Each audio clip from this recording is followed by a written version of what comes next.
بسم الله الرحمن الرحیم. الحمد لله و الصلاة و السلام علی حبیبنا و مولانا رسول الله و علی آله و صحبه و من والاه.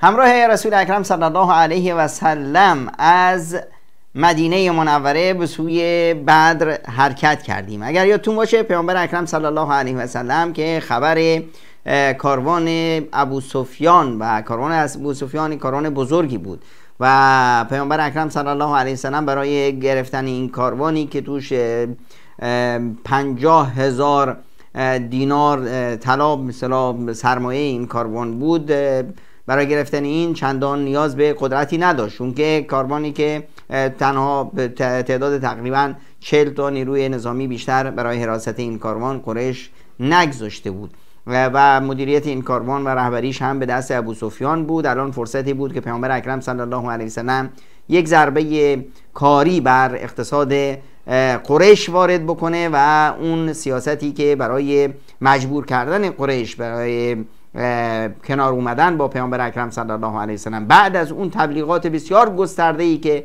قریش بر علیه اسلام کردند بعد از حادثه نخله، اینجا نیاز بود که پیامبر اکرم صلی الله علیه و سلم یک چشم سرخ خوبی به قریش بدن و با قریش دیگه کنار نیان. قریشی که تمام ثروت‌های مسلمان‌ها رو چپاول کرده بود و با زورگویی و قلدری میخواست که حرف خودش رو به کرسی بشینه. اینجا باید یک سیلی خوبی بر قریش وارد میشد و این بهترین فرصت بود.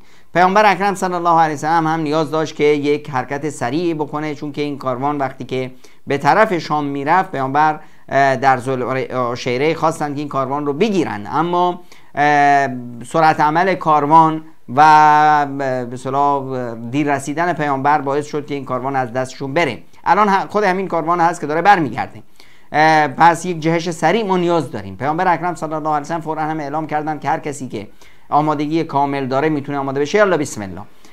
افرادی که خب آمادگی نداشتن به این معنا که مثلا زرهشون، شمشیرشون یا سواریشون، شترشون، اسبشون در چراگاه‌های اطراف مدینه بود و نیاز بود که مثلا نیم روزی یک روزی وقت بود که برن بیارنشون، خب این افراد از پیامبر اجازه خواستن که برن سواری خودشون رو بیارن. پیامبر گفتن که نیازی نیست، اونایی که دم دست هستند. و برای اولین بار خب این یک غنیمت بسیار بزرگی خواهد بود و همیشه در تمام مانورهای نظامی پیش از این پیامبر اکرم صلی الله علیه و سلم فقط مهاجرین رو میفرستادند، از انصار کسی در اونها نبود.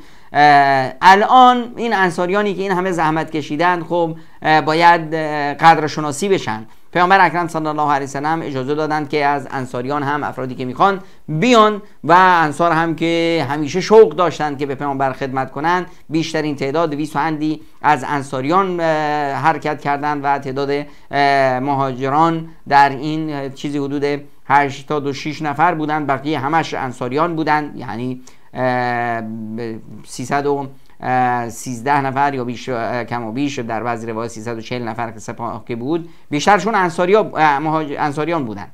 از اینجا اینا حرکت کردند به سوی چاهای بدر که اونجا یک مرکز بازی بود، یک مرکز مشاع برای همه و در اونجا هر ساله یک بازار تجارتی بین المللی برگزار میشد. یک منطقه بسیار بزرگی بود و اونجا به اصطلاح یک دهکده بود، در واقع یک روستایی بود. رسیدن به اونجا هدفی پیامبر بود، چون که کاروان قریش مسیرش از اونجا رد میشد و ما قبل از قریشیان باید به اونجا برسیم، قبل از اینه که ابو سفیان بیاد. و گفتیم که این حرکت پیامبر اکرم صلی الله علیه و سلم رو ابو سفیان رصد کرد. ابو سفیان خودش هم خیلی زیرکانه منطقه رو میپالید تا مطمئن شد، وقتی که مطمئن شد که پیامبر اکرم صلی الله علیه و سلم با گروهی از یاران حرکت کردند برای گرفتن این کاروان، فوراً یک پیک رو فرستاد به مکه هم قبل از این دچار بحران شده بود، یعنی یک شایعاتی که در مکه بود، اون ترس و واهمه‌ای که از پیش مسلمان ها برای مکه، هراسی که در دل مکه گذاشته بودند، اینها همه کمک میکرد برای اینی که روحیه مکه تضعیف بشه. اتفاق جالبی که افتاده بود، عمه پیامبر در مکه، عاتکه، یه خواب عجیبی دیده بود. خواب دیده بود که کسی سراسیمه وار وارد سوارکاری وارد مکه میشه. این شخص میره با همون سواری که داره میره بالای کعبه، میره بالای به کوه ابو قبیس، اونجا داد میزنه، مکه رو برحذر میداره و میترسونه که یک بلایی داره برای شما میاد. و همین فرد از بالای کوه ابو قبیس یک سنگ صخره بزرگی رو میندازه توی مکه. این سنگ تیکه پاره میشه و توی هر خونه از خونه های مکه تیکه سنگی میفته. این خواب عاتکه برای عباس تعریف میکنه. عباس میگه ببینید این رو به کسی نگو که قریشیان هم منتظر همچنین سوژه‌ای هستند که بر علیه ما پروپاگاندا و تبلیغات سو بکنن. خود عباس دلش نمیمونه، برای یکی از دوستاش تعریف کرد، دوستش به همین صورت حرف رسید به ابو جهل. ابو جهل فوراً با شنیدن این و در همون اثنا هم البته یکی دیگه جهیم ابن سلط ابن عبدالمطلب، این هم ابن المطلب، این هم یک از خویشاوندان پیامبر، ایشون هم یک خوابی دیده بودند. خوابشون هم این بود که یک کسی اومد، سوارکاری اومد و روی شترش وایساد و داد زد های اهل مکه، عتبت ابن ربیعه، شیبت ابن ربیعه، ابوالحکم، امیه ابن خلف و فلان و فلان و فلان، بسیاری از افرادی که در بعدها کشته شدن، اینها کشته شدن.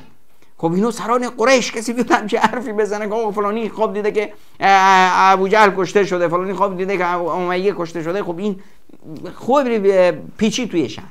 اون خواب عاتکه هم از اون ور، این دیگه سوژه شده بود برای ابوجهل. ابوجهل هم اومد و عباس رو گفت. عباس داشت کنار کعبه طواف میکرد، صداش زد که آی ابوالفضل طواف تموم شد، بیا اینجا دور هم یک گپ شپی کنیم. وقتی اومد گفت حکایت خواب عاتکه چیه؟ عباس اصلا خودشو زد به اون را که آقا من خبر ندارم. گفتن بله خبر ندارید، تا دیروز یک جوونتون اومد ادعای پیامبری کرد و سر نیست شد و رفت شهر فرار کرد. الان دیگه نوبت زناتون شده که زناتون هم ادعای پیامبری بکنند و هر کسی واسه خودش خواب ببینه. تا دیروز به مرداتون وحی میشد، الان به زناتون هم وحی میشه. و شروع کرد به مسخره کردن و گفت که ببین عباس، اگر تا 3 روز من به اصطلاح هیچ اتفاقی تو شهر نیفته و چی خواب عاتکه‌تون رو نشه، بعد از 3 روز ما یک نامه بزرگی می نویسیم توی کعبه آویزون میکنیم که بنی عبدالمطلب یا بنی هاشم اینها دروغگوترین انسانهای روی زمینن. عباس خیلی بهش برخورد اما هیچی نگفت. عباس هم بعداً این خبر پیچید که ابوجهل با عباس همچنین حرفی زده، به خانم ها رسید. خانم های بنی هاشم عصبانی شدن، همه رفتن پیش عباس و عباس خوب دعواش کردن که این آدم فاسق فاجر بیاد زن اسم زنای بنی هاشم رو بگیری و تو نزنی تو دهنش و فلان و از این. عباس رو خیلی دعواش کردن. عباس هم خیلی پر شد، گفت که ببینمش دیگه حساب کارشو دارم. روز سوم عباس رفت که ابوجهل رو طوری بشورون و یک دعوایی را بندازه. وقتی رسید که قبل از اومدن عباس و ماجرا، عباس خبر نداشت که زمزم اومده بود. زمزم هم کی بود؟ وقتی که ابو سفیان اونجا احساس خطر کرد، یک سوارکار تیزرو چابک زرنگی رو فرستاد که به مکه بگه که آی مکه کاروانتون در خطره، محمد و یارانش حرکت کردن، به پا کاروانتون نجات بده. این هم زمزم اومده بود وارد مکه، روی شتر سوار. وقتی وارد مکه میشه زین شترش رو برمیگردونه، روی همین زین برگشته وای میسه و لباسش رو از پشت چاق میزنه و با شمشیرش میزنه بینی شتر رو میکنه. الان شتر درد کشیده خونش فواره میکنه، دیوانوار وارد شهر میشه و تو خیابونا و تو بازار شهر داد میزنه های مکه های مکه، به اصطلاح خاک به سرتون شده و کاروانتون تو خطره و بپا کاروانتون رو بگیرید که من هم فکر نکنم که شما برسید، محمد و یارانش چابکترند و کاروان شما رو میگیرن. این حالت دیگه یک بسیج عمومی در مکه اعلام میشه. ابوجهل سرکردگی این بسیج رو به عهده میگیره. 5 6 تا 7 تا 9 نفر از این ثروتمندای کلان هم بلند میشن که هر چه خرج این سپاه میشه ما میدیم و همه سران قریش و همه افرادی که اونجا هستن اعلام آمادگی میکنن برای مشارکت در این حرکت. در بین سران قریش دو نفر هستن که میترسند. یکی ابولهب هست. ابولهب خب عموی پیامبر هست و پیامبر رو خوب میشناسه، میدونه که از محمد دروغ نمیاد. اگر محمد و پیامبر خدا هست ایمان به این داره، اما جرئت نکرده مسلمون بشه و حقد و کینه دلش رو پر کرده، اما میدونه که الان مرگ و زندگی است. شمشیر زدن با پیامبر در افتادن یعنی با خدا در افتادن. این فرد میخواد فرار کنه، اما خب چطور فرار کنه؟ الان ابولهب نره، از بنی هاشم که هم هست، خب خیلی بدنامی بزرگی براش ایجاد میشه. اینجاست که یک شخصی دیگه ای هست که از ابولهب قرض داره و قرض بزرگی هم داره. 4000 دینار تاجری بود باش مشارکت داشت که بعد ورشکسته شد. الان 4000 دینار از ابولهب قرض داره و ابولهب صداش میزنه که آقا اگر بری به نمایندگی من اون قرض رو ازت میبخشم. اونم آماده میشه. خب ابولهب به هر حال برای خودش نرفت، نماینده‌ای فرستاد. یکی دیگه هست امیه ابن خلف. امیه ابن خلف رفیق سعد بود. سعد هم که سعد ابن معاذ که به اصطلاح تو اهل مدینه بود و از انصاریان اومده بود یه بار به عمره و خب همیشه امیه ابن خلف وقتی که به شام میرفت از مدینه گذرش میافتاد همیشه پیش سعد میرفت، خونه سعد میرفت. سعد هم که اومده بود عمره، خب اومد خونه ایشون و ایشون هم ازش حمایت کرد تا عمرهش رو انجام بده و مشرکان دیگه مانعش نشند حالا که مسلمون شده. سعد هم گفته بود بهش امیه مواظب باش، من از پیامبر شنیدم که تو کشته میشی. امیه خیلی میترسید و به اصطلاح نمیخواست که به اصطلاح در این جنگ مشارکت بکنه. اما عدم مشارکت امیه یعنی چی؟ یعنی همه دور و بریاش، همه خویشاونداش، همه افرادی که ایشون به اصطلاح کد خداشون بود و سرکرده قبیلهشون بود نخواهند رفت. وقتی که سرکرده قبیله ما نمیره ما چرا بریم؟ خب اینجا برای ابوجهل هم این سنگین بود که امیه نیاد. ابوجهل اومد و عقبه ابن ابی معیط که یک جوان زرنگی بود اینو ازش استفاده کرد و یک ظرفایی بود که توی اون ظرفا اخگر میگذاشتن، روی اخگر بخور میریختن، اینها رو زنا تو اتاق خوابشون استفاده میکردن برای اتاق خوابشون رو خوشبو کردن. ابوجهل اومد یک از همین ظرفا با مقداری اخگر و بخور اینها فرستاد برای با عقبه ابن ابی معیط برای امیه ابن خلف که برو اینا رو بهش بده، بگو که خب حالا که شما مرد نیستی که در جنگ شرکت کنی، خب شما زنی دیگه، این هم زن، اینا رو بگیر واسه اتاق خوابت ازش استفاده کن که شاید شوهرت خوشحال بشه.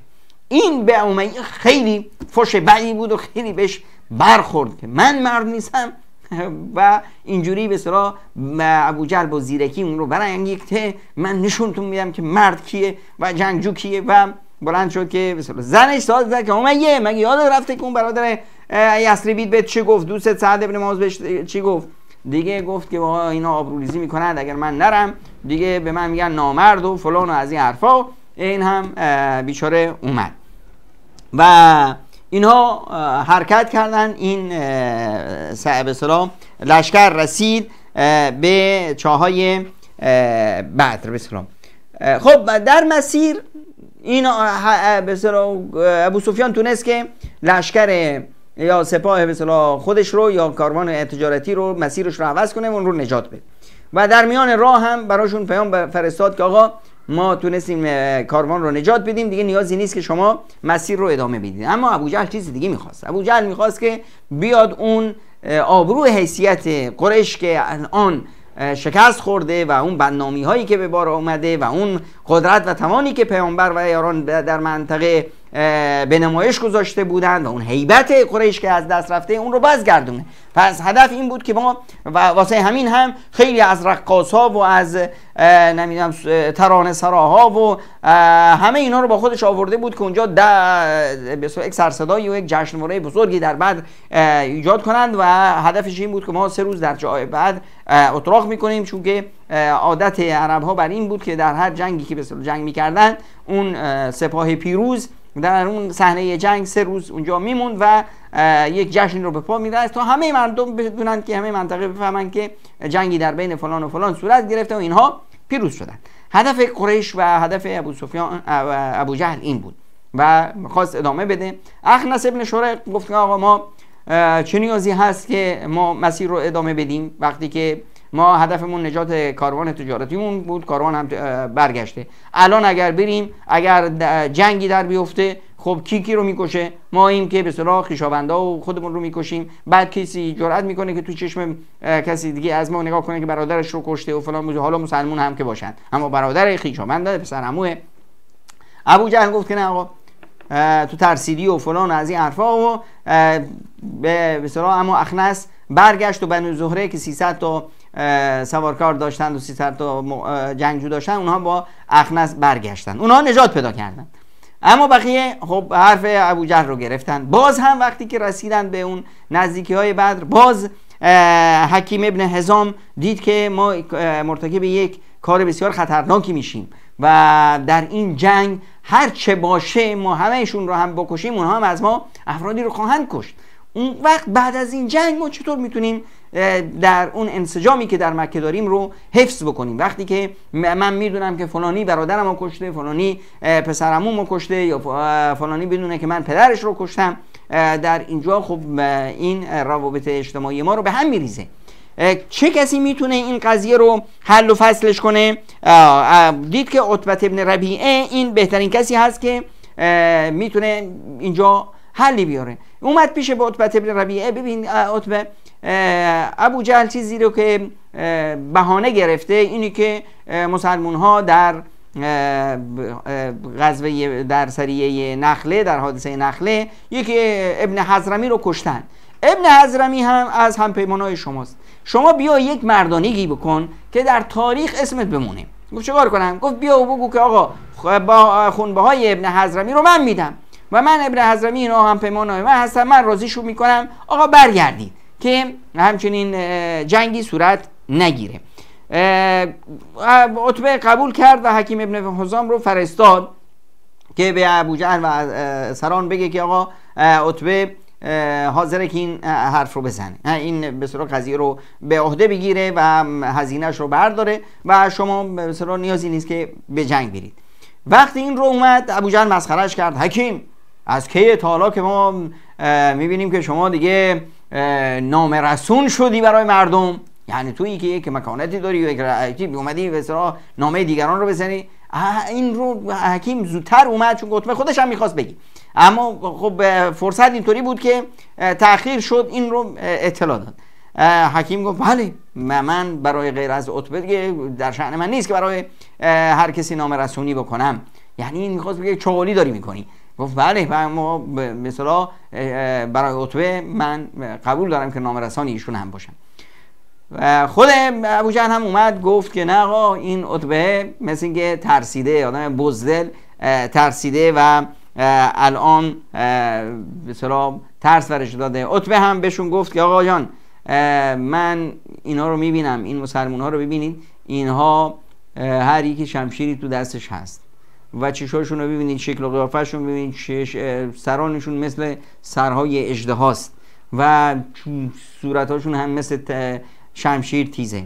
این امکان نداره بذاره هر یکی از اینها که کشته بشه مگر اینی که یک نفر از ما رو بکشه.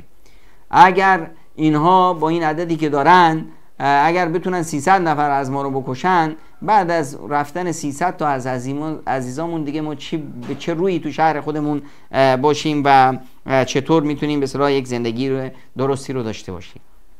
ابو جهل مسخرهش کرد و اتهامش داد که تو بزدل شدی، ترسیدی از این حرفا و به این صورت قضیه رو جمع کرد. در همین اثنا کسی رو فرستادن که برو ببین قدرت مسلمون ها چقدر هست. عمیر ابن وهب جمحی رو فرستادن. این هم رفت و یک سریع یک چرخی زد دور سپاه اسلام و یک اندازه‌گیری کرد. اومد گفت که آقا اینها چیزی حدود 300 و اندی نفر بیشتر نمیتونن باشن. البته اجازه بدید که من برم پشت سر ببینم شاید نیروی ذخیره‌ای پشت سر یا نیروی کمکی از پشت سر براشون میاد. رفت یک چرخشی زد و اومد گفت که ظاهراً پشت سرشون هم هیچ کسی هیچ نیرویی ندارن و اما من بهتون توصیه میکنم که آقا جان یه جوری قضیه رو حل و فصلش کنید بدون اینکه درگیری باشه، چون که من مرگ رو میبینم که اینجا داره میچرخه. این آقایون هیچ چیزی همراهشون نیست، هیچ پشتیبانی ندارن، جای فراری هم ندارن. اینها تو یک زاویه افتادن، گیر ما افتادن، اما شمشیرهایی دستشون دارن. وقتی که می جنگن، جنگ انسان ناامید از همه چیز می جنگن. یعنی دیگه پشت سرشون جایی ندارن برای فرار، میدونن که ما بهش خواهیم رسید. در نتیجه اینا فرار نخواهند کرد تا آخرین لحظه، برای چون که دیگه مرگ است تو زندگی. و میخوان که با این وضعیتی که من میبینم، اینها تا کسی هیچی که از اینها نخواهد به زمین نمیفته مگر اینی که کسی از ما رو بکشه. و این به اصطلاح گزارش ایشون بود و توصیه کرد که آقا جنگی صورت نگیره. اما ابو جهل و قدرت رسانه‌ایش و قدرت افرادی که پشتش بودن و اون غروری که به اصطلاح اون رو گرفته بود، این باعث شد که مسیر رو ادامه بدن و برسند به جایی که قرآن کریم اون رو توصیف کرد در آیه 42 سوره انفال: اذ انتم بالعدوة الدنیا و هم بالعدوة القصوى. اونها رسیدن پشت تپه قصوا، تپه دور، و مسلمان ها به اصطلاح رسیده بودن به تپه نزدیک. و رکب اسفل منکم، و کاروان ابو سفیان از پایینتر خودشو دور کرده بود. ولو تواعدتم لاختلفتم فی المیعاد ولکن لیقضی الله امرا کان مفعولا لیهلک من هلک عن بینة و یحیی من حی عن بینة و ان الله لسمیع علیم. یعنی اینی که خداوند متعال این مسیر رو طوری ترتیب داده بود که این اتفاق بیفته و این جنگ صورت بگیره. چون که این جنگ در واقع جنگ فرقان یک جهش بسیار بزرگی بود که برای به اصطلاح مسلمان ها اتفاق می افتاد.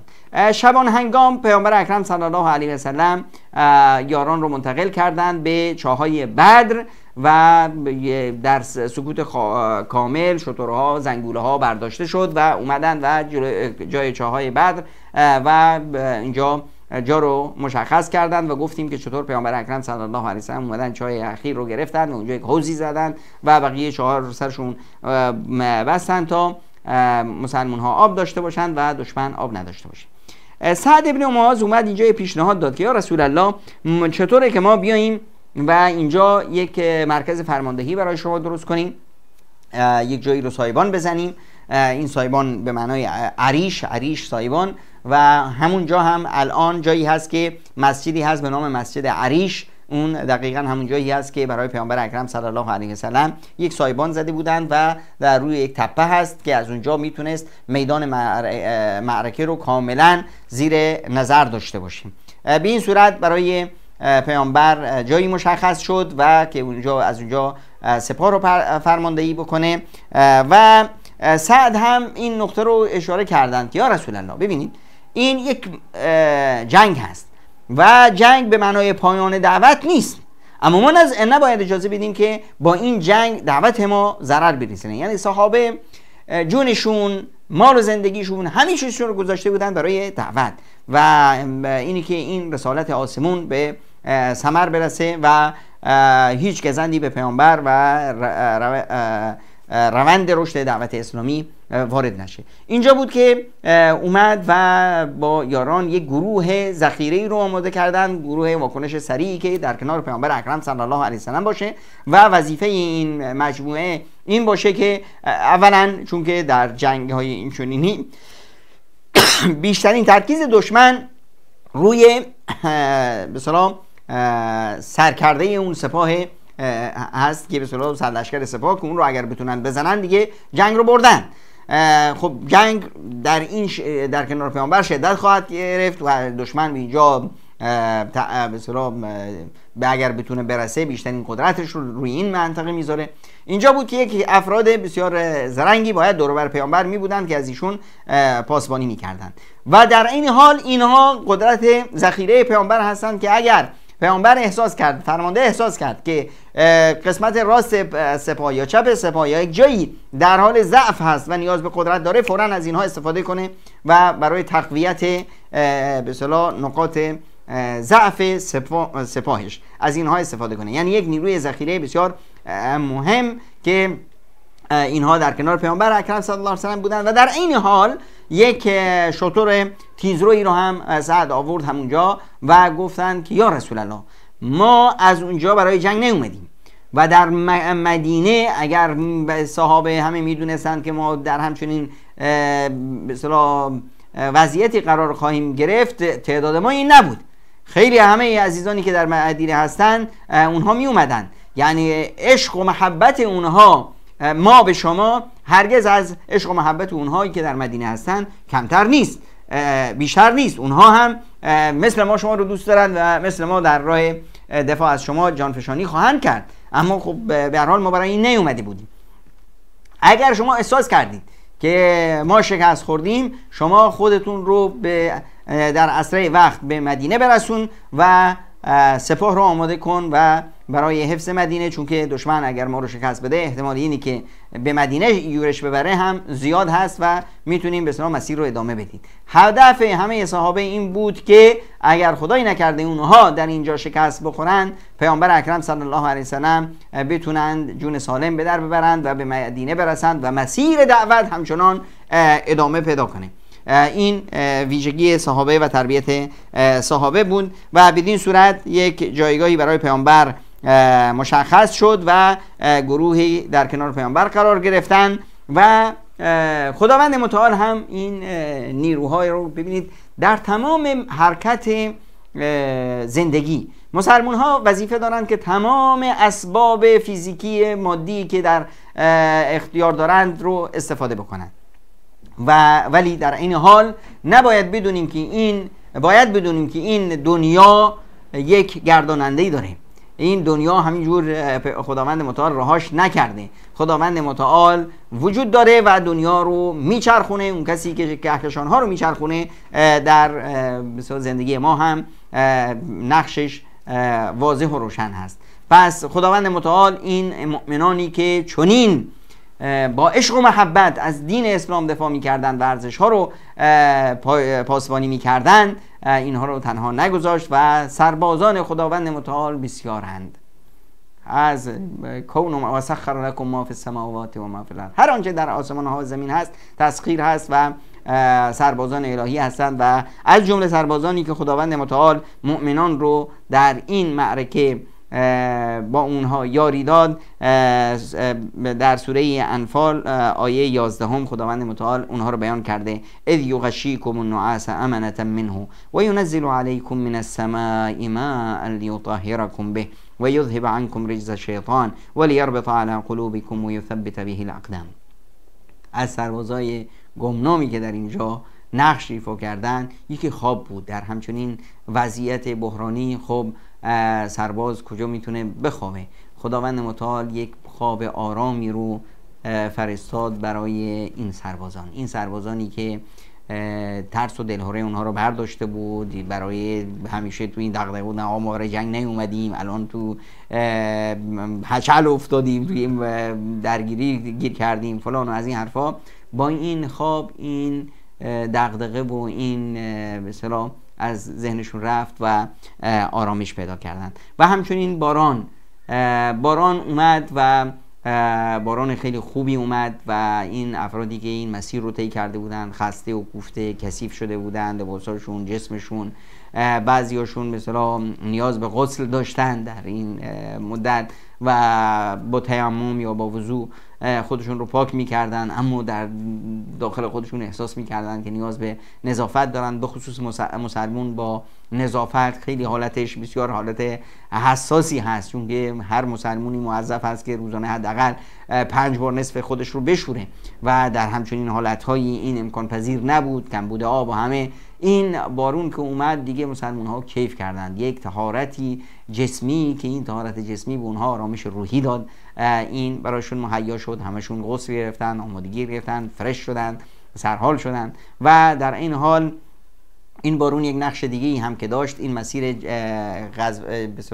جایگاه میدان بدر رو اگر عزیزان رفته باشند و برند و ببینن هم میبینیم که منطقه شنزاری هست به خصوص این طرفی که مسلمان ها هستن و این باعث شد که این بارون که این زمین برای مسلمان ها سفت بشه، زمینی که طرف کافرها بود اون یک زمین گلکی هست و خاکی هست که برای اونها زمین بسیار لیز شد و حرکت در برای اونها مشکل شد، و در حالی که برای مسلمان ها زمین سفت شد و خوب شد. این هم یک نعمت الهی بود که برای مسلمان ها ایجاد شد و یک استراحتی کردن. اون ترس و واهمه و وحشت و فوبیایی که وجود اومده بود از ذهنها برطرف شد.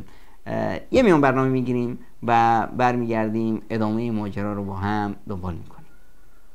يا طالبا عيش الرغيد يا راميا خيرا يزيد اعمر بيوتك بالتقى وسل الإله من المزيد وسل الإله من المزيد وأمر أهيلك بالصلاة واخضع لخالقك المجيد رب الصغار على العفاف والقول والفعل الرشيد هذا هو البيت السعيد هذا هو البيت السعيد.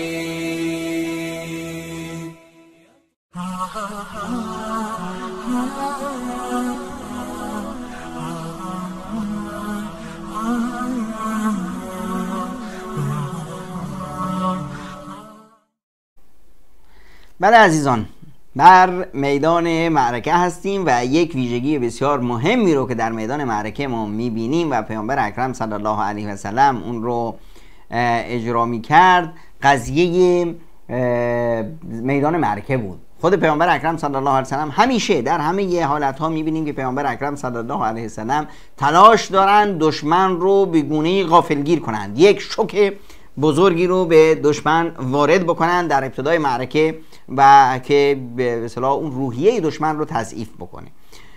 در اینجا پیامبر اکرم صلی الله علیه و سلم با زیرکی و با کمک برخی از افرادی که خوب میدان معرکه رو میتونستند بخونند و تخصص داشتن مثل حباب ابن منذر اومدن و جای اتراق سپاه اسلام رو مشخص کردند به شیوهی که آب داشته باشند و کل آب بدر در اختیار اونها باشه، دشمن توان دسترسی به آب را نداشته باشند. یه نقطه بسیار قوی بود برای مسلمان ها و در این حال طوری صف آرایی کردند که مسلمان ها خورشید پشت سرشون باشه و خورشید تو چشم دشمن باشه. این یه نقطه بسیار مهمی بود، استفاده از جغرافیای میدان معرکه که دشمن وقتی که حرکت میکنه خب خورشید تو چشش هست و مسلمان ها از این نظر مشکل ندارند و این باعث میشه که دشمن خوب دیدش تضعیف بشه و پیامبر و یاران خوب منطقه رو زیر نظر داشته باشند.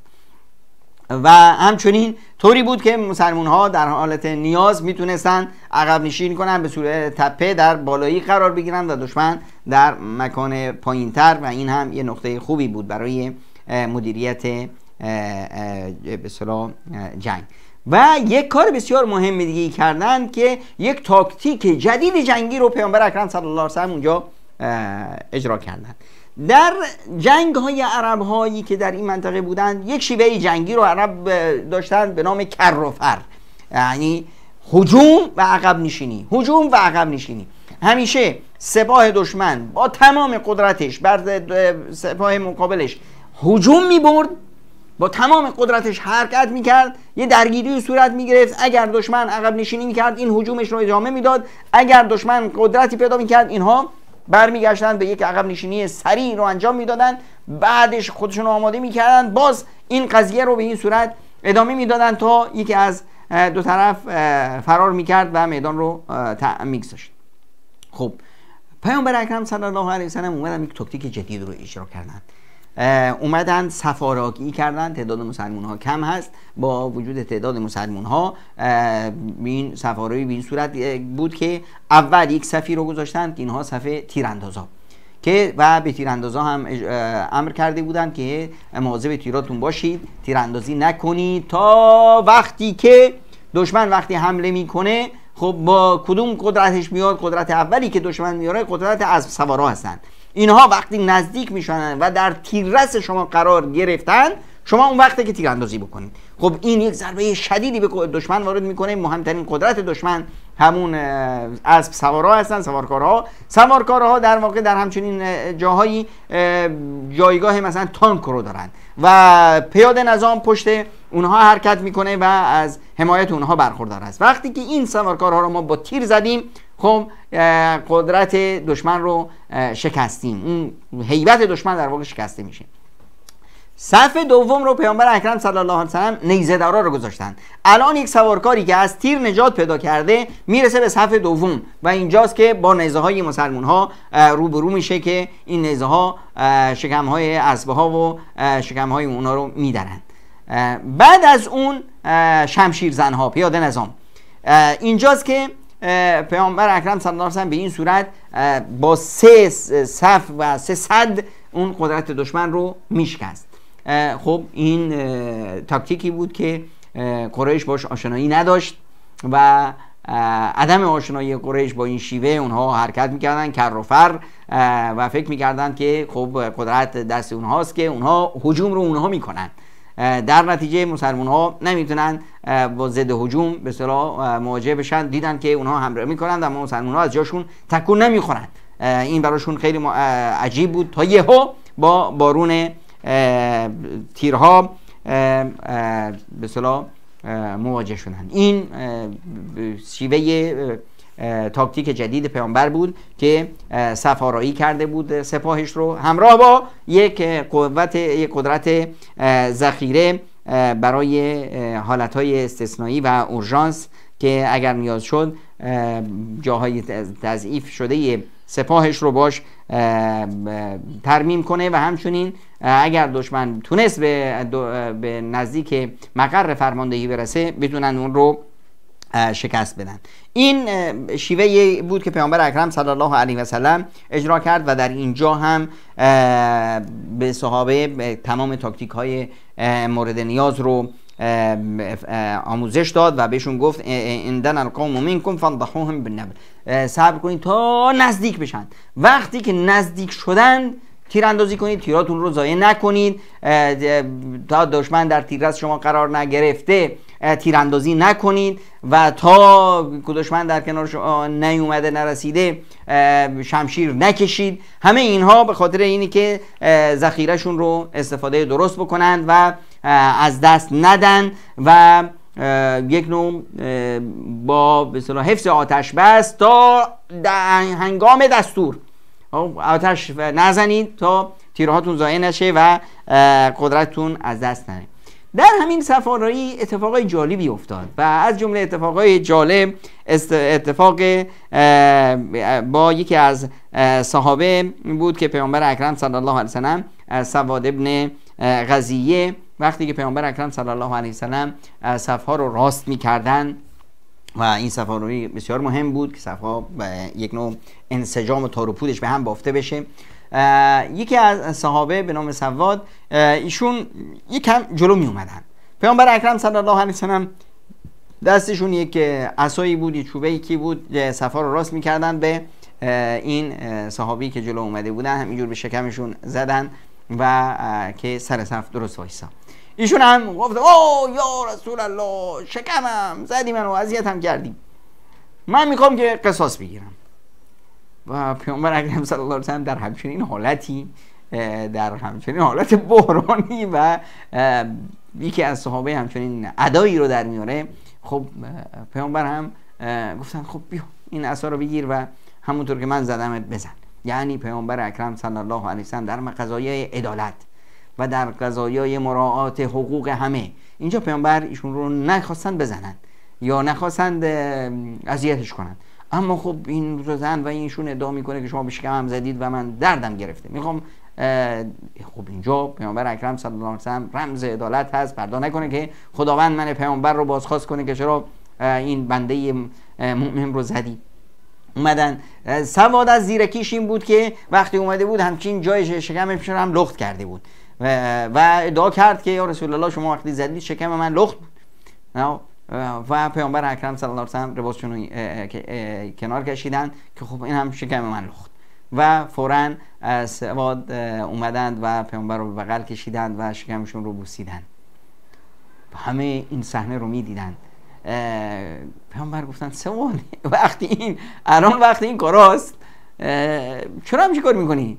گفت یا رسول الله، میبینید اینجا مرگ جلوی چشم هاست، شهادت اینجا تقسیم میشه. من میخواستم آخرین رابطم با دنیا این باشه که جسم من جسم شما رو لمس کرده، تونسته باشم شما رو لمس کنم. این خیلی مؤثر بود برای صحابه و نهایت محبت صحابه و عشق صحابه رو به پیامبر اکرم صلی الله علیه و سلم میرسونه و میگه که یا رسول الله، من دارم میرم بهشت، اما میخوام آخرین خاطره‌ای که از دنیا با خودم میبرم این باشه که دستم به دست شما بوده و جسمم جسم شما رو لمس کرده. و این یک به اصطلاح تمام معانی عدل و انصاف رو میرسونه که پیامبر اکرم صلی الله علیه و سلم در اینجا نگفتن که این سرباز رو برید گوشاشو بکنید ببرید نمیدونم چی همچین حرفی میزنه حالا وقت این حرف هاست، نخیر. و میبینیم که پیامبر اکرم صلی الله علیه و سلم چقدر اهمیت میدن به نظم و ترتیب و مراعات حقوق دیگران و این محبتی که صحابه پیامبر رو داشته اینجا هم هویدا میکنه. و پیامبر قبل از این و پیش اینجا هم صحابه رو به شجاعت، دلیری، مقاومت تشویق میکردن. فرمان الهی هم بود. در سوره انفال آیه 65 میخونیم که خداوند میفرماید یا ایها النبی حرض المؤمنین علی القتال، مؤمنان رو تربیتشون کن، تشویقشون کن برای مقابله با دشمن. این اسلام هست. اسلام برخلاف اون تصوری که در دیانت‌های دیگه هست که دیانت‌های مرده فقط جوانب اخلاقی رو، این زنده و جامعه ساز هست و در جامعه هر نوع افرادی هستند، قلدرها و زورگوها و اینها. اسلام دک مشت محکم هست بر زورگوهای چپاولگر، انسانکش و قلدرهای دیکتاتور. و این رو پیامبر اکرم صلی الله علیه و سلم دستور الهی بود که مؤمنان رو تربیت کنه بر مبنای مقاومت و به اصطلاح جواب آهن رو با آهن دادن، نه اینی که بیان ذلت و خواری رو قبول کنن. و در سوره نساء 84 هم میخونیم که خداوند متعال میفرماید فقاتل فی سبیل الله لا تکلف الا نفسك وحرض المؤمنین عسى الله ان یکف بأس الذین کفروا والله اشد بأسا و اشد تنکیلا. مؤمنان باید آمادگی کامل داشته باشند، نه به خاطر ظلم کردن بلکه به خاطر شکستن ظلم و ستم. اون به اصطلاح بأس و ظلم و ستم و استبدادی که استبدادگران بر جامعه حاکم میکنن، نیاز هست که شما مؤمنان آمادگی داشته باشید. چرا که اسلام برخلاف خیلی از ادیان یا تصور مردم از ادیان دیگر، اسلام دین جامعه ساز هست. یعنی اسلام چیزی نیست که بگید که مثلا یک دینی داریم، یک سیاستی داریم، یک نمیدونم مدیریتی داریم. اسلام یک مجموعه کاملی است از عبادت ها و سیاست ها و مدیریت ها و رشد جامعه. پس سیاست، اسلام یک دین سیاسی است، اصلا اسلام یک دین مدیریتی است، اسلام یک دین رهبریت هست. اسلام برای زعامت جامعه بشری و برای هدایت جامعه بشری برانگیخته شده و دعوت به سوی ارزش ها و نهادینی کردن ارزش ها و کنار زدن و اصلاح ضد ارزش ها این وظیفه هر مسلمانی هست. کنتم خیر امت اخرجت للناس تأمرون بالمعروف و تنهون عن المنکر. این شما بهترین امت ها انتخاب شدید برای مدیریت جامعه که امر به معروف کنید و نهی از منکر. و از جمله اتفاقاتی که در این میان افتاد، حکایت عمیر ابن حمام انصاری بود از عزیزان انصار که پیامبر اکرم صلی الله علیه و سلم وقتی بیا از صحابه گفتند قوموا الی جنة عرضها السماوات والارض، برخیزید به سوی بهشتی که پهنای اون بیش از آسمون ها و زمین هست. الان بشارت و مژده داده میشن صحابه برای چی؟ برای بهشت. ای عزیزان، الان جنگ هست و این جنگ دو صحنه کاملا متضاد ما جلوی هم داریم. شمایی که خدا رو در کنار خودتون دارید و برای آرمانهای خودتون می‌جنگید و میدونید که بعد از این مرحله اگر در اینجا پیروز شدید این پیروزی مبارکتون هست و اگر کشته شدید اون سوی میدان بهشت هست که شما وارد بهشت میشید و جام شهادت به سر میکشید، در حالی که دشمن یا پیروزی رو به دست میاره یا نیستی و مرگ رو جلوی چشمان خودش میبینه. اینجا در سپاه اسلام مرگی وجود نداره، یا زندگی این دنیاست یا زندگی اون دنیاست. وقتی که عمر این حرف رو شنید گفت وو یا رسول الله، بهشتی که پهناش آسمان ها و زمین هست. پیامبر اکرم صلی الله علیه و سلم فرمودن بله. عمر گفتن بخن. عمر یعنی چی بخن؟ گفت یا رسول الله پس دیگه چی میخوایم تو این دنیا؟ و داشتن ایشون خرماهایی رو میخوردن، وقتی این حرف رو میزدن خرماهایی تو دستشون بود که کم نیرو بگیرن، بعد همین خرماها رو انداختن، گفتن که انها لحیات طویله، چه زندگیم رو من وقتم رو ضایع کنم برای خوردن این خرماها؟ چقدر وقت میگیره اینا خوردن اینها؟ به سوی بهشت. و ایشون هم به اصطلاح به این صورت به سپاه دشمن یورش برد و جام شهادت رو سر کشید. این صحنه‌های بسیار زیبایی از صحنه بدر رو خواهیم دید در دیدار دیگر، اما این صحنه‌ها واقعا صحنه‌های رشادت و دلیری سپاه اسلام بود. در همین برای بالا بردن روحیه صحابه که دشمن تعدادش زیاد بود، می‌بینیم که خداوند متعال چطور این برنامه رو برای صحابه از نعمت‌ها و از سربازان الهی، حتی چشم‌ها، شیوه دید دشمن و شیوه دید مسلمان‌ها چطور مدیریت میشه. و اینجا پیامبر اکرم صلی الله علیه و سلم میان و در میدان به صحابه میگن که اینجا سران قریش کشته میشن، اینجا فلانی کشته میشه، اینجا ابو جهل کشته میشه، اینجا امیه ابن خلف کشته میشه. همون جایی که پیامبر مشخص میکنن اون افراد در اونجا کشته میشن و این روحیه صحابه رو بالا میبره و بشارت هم میدن و به صحابه برای بهشت. والذی نفس محمد بیده لا یقاتلهم اليوم رجل فیقتل صابرا محتسبا مقبلا غیر مدبر الا ادخله الله الجنه. قسم به اون که جان من در اختیار اوست، هیچ یک از شما با دشمن نمی جنگید و صبر نمی کنید، استقامت نمی کنید، دلیلی نشون نمیدید تو این جنگ و به پیش نمی تازید و عقب نشینی در حالی که پیش میزنید و با دشمن می جنگید و اگر شهید شد مگر اینی که خداوند متعال اون رو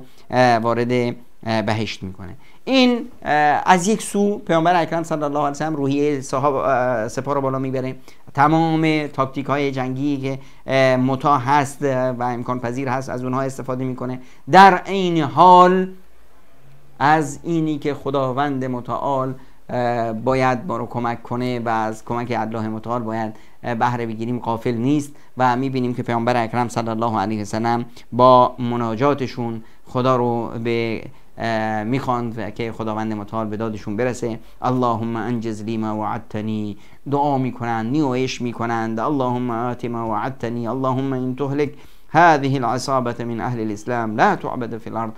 خدایا بار الها اون وعده هایی که به من دادی اونها رو الان من میخوام. خدایا بار الها اون مژده هایی که به من دادی، مژده های پیروزی رو من الان به ما ارزانی داشت بدار. خدایا بار الها اگر این تعداد کم مؤمنان اینجا کشته بشن اون وقت اسلام برچیده میشه و کسی نیست که عبادت تو را آنچنان که باید انجام بده.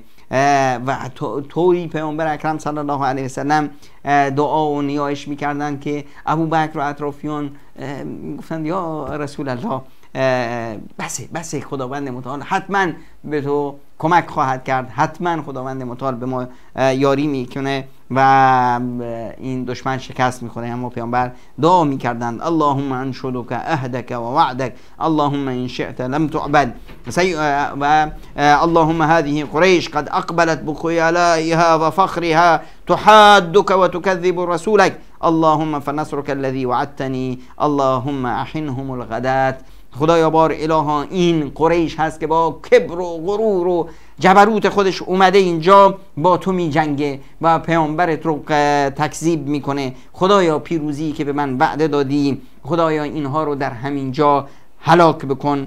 و بعد از این میبینیم که پیامبر اکرم صلی الله علیه و سلم میاد شاد و گویا که مژده الهی گرفته و میاد و میگه سیهزم الجمع و یولون الدبر، این گروه شکست خواهند خورد و فرار خواهند کرد.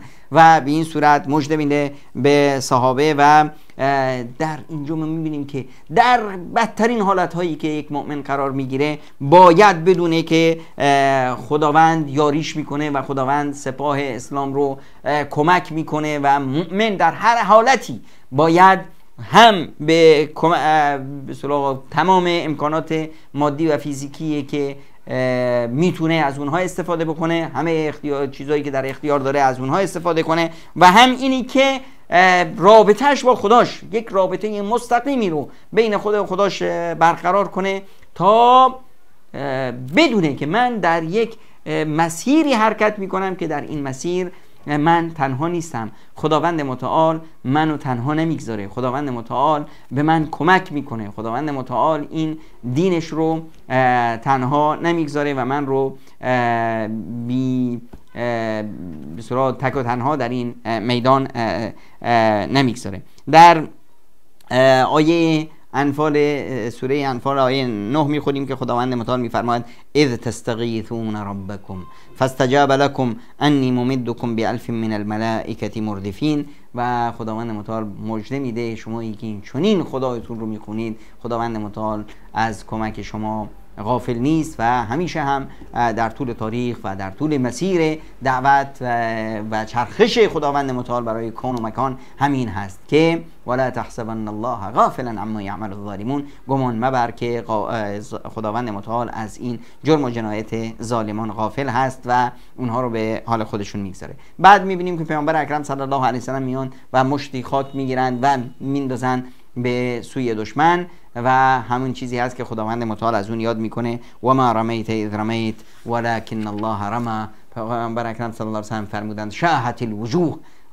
و دعا و نفرین کردن به اونها. خداوند متعال میفرماید و ما رمیت اذ رمیت ولکن الله رمی. این یک حرکت رمزی بود از پیامبر اکرم صلی الله علیه و سلم. این اکرام خدا رو ببین برای پیامبرش که همین خاک رو خداوند متعال رسون توی چشمه های دشمنی که الان خورشید توی چشمشون هست و این خاک میاد و توی چشمشون میاد. ببینید که چقدر اذیت میشن و چقدر روحیهشون رو از دست میدن. پیامبر اکرم صلی الله علیه و سلم با اون نیت پاکی که مؤمنان دارند و اون اخلاصی که با اون اومدن برای رسیدن به رضایت الله متعال، همراه با اون استقامت و پیروزی و اون قدرت و دلیری که در اینها شارژ شده و اینها باش تربیت شدن، انسانهایی پر از همت، پر از دلیری، پر از رشادت اومدن و در مصاف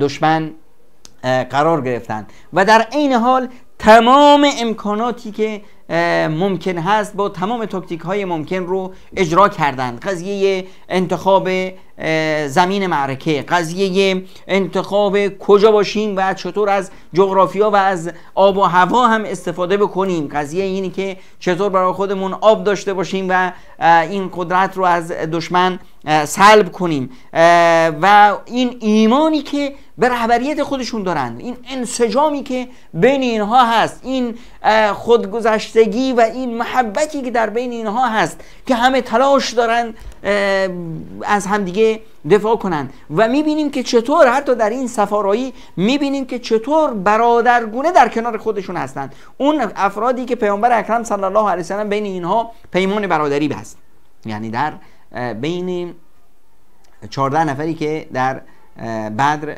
جام شهادت رو سر میکشن، 8 نفرشون از اونهایی هستند برادرند، برادر انصاری مهاجر که پیامبر اکرم صلی الله علیه و سلم وقتی که وارد مدینه شدن بین برخی از انصاریان و برخی از مهاجران پیمان برادری بستند و اینها جانانه برادر شدند. در جنگ هایی که صورت می گرفت. عموما در همچنین جنگ هایی که بود افراد و قبایل و خانواده ها کنار هم وای میستادن، هر کسی به اصطلاح با برادراش، با خویشاونداش، با کنار هم وای میستادن. چرا؟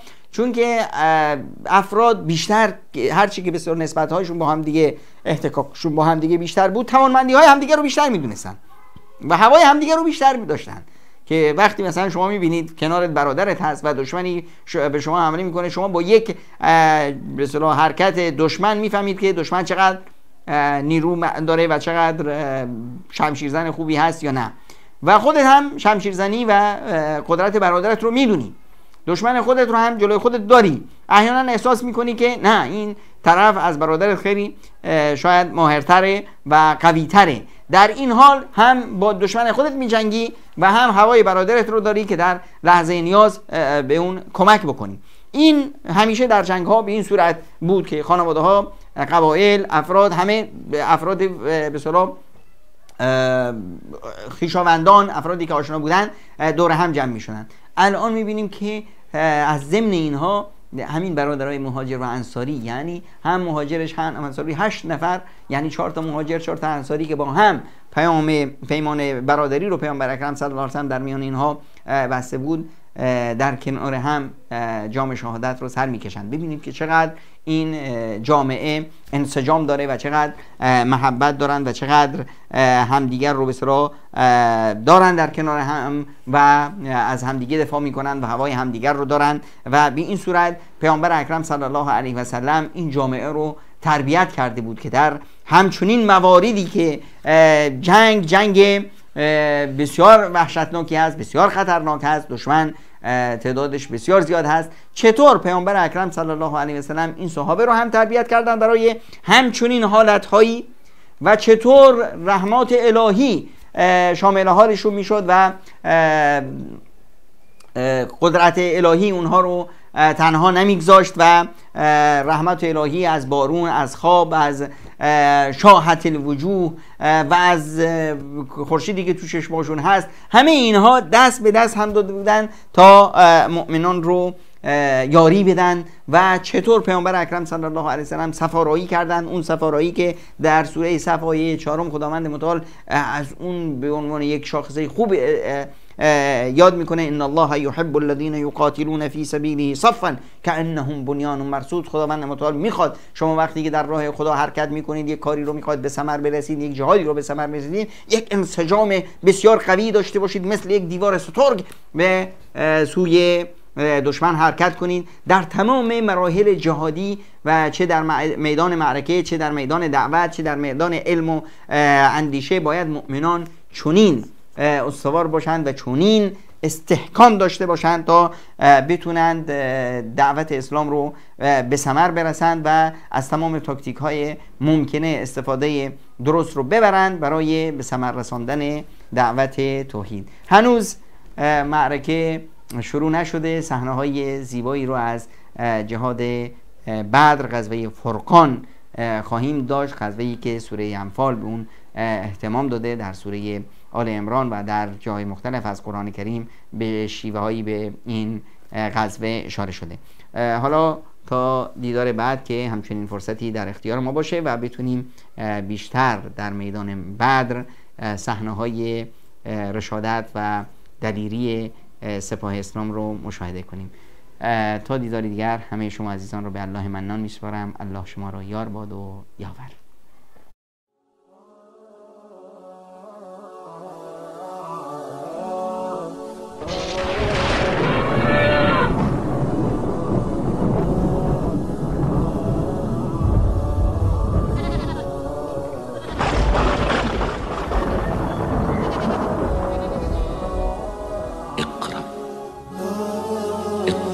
بسم الله.